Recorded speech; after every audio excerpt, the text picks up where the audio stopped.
हाय, आज आलेली माहेरी अधिक मासासाठी. अधिक महिना हा फक्त एक धार्मिक महिना नसून माहेरच्या मायेचा, नात्यांच्या, जिव्हाळ्यांचा खूप सुंदर असा सोहळा आहे. यामध्ये लेक जावयाचं कौतुक केलं जातं. तर मी आता माहेरी आलेली आहे, तर फक्त माझ्या आईवडिलांकडेच नाही तर काका काकू, मोठे बाबा, मोठी आई वगैरे मला सर्वांकडे अधिक महिना करण्यात आला. सर्वांकडे मस्त छान छान असे जेवणही झाले आणि सर्वांनी आम्हाला छान असं प्रेझेंटही दिलेलं आहे. खरंच नात्यांमध्ये ना खूप गोडवा असला की सर्व गोष्टी ना खूप छान होत असतात. तसंच इथेही झालेलं आहे. तर माझ्यासोबत माझ्या आत्या, माझ्या बहिणी वगैरे यांचाही अधिक महिना झालेला आहे.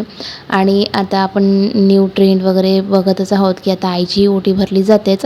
तर मीही तसंच माझ्या आईची ओटी भरली, सोबतच माझ्या काकूंचीही ओटी भरली, कारण त्यांनाही मुलगी नाही आहे. त्यांची ओटी कुणी भरावी म्हणून मी त्यांची ओटी भरलेली आहे. आणि सोबतच माझे मामी वगैरे ही आमच्या घरी आलेले होते, त्यांची वगैरे सर्वांची भेट झाली. गावातही मस्त असं चक्कर मारला. 2-3 दिवस छान असं मी आता माहेरात राहिले आणि आता सर्वांकडून छान छान अधिक महिन्याचे वाण घेतले आणि आता जाते घरी. बाय.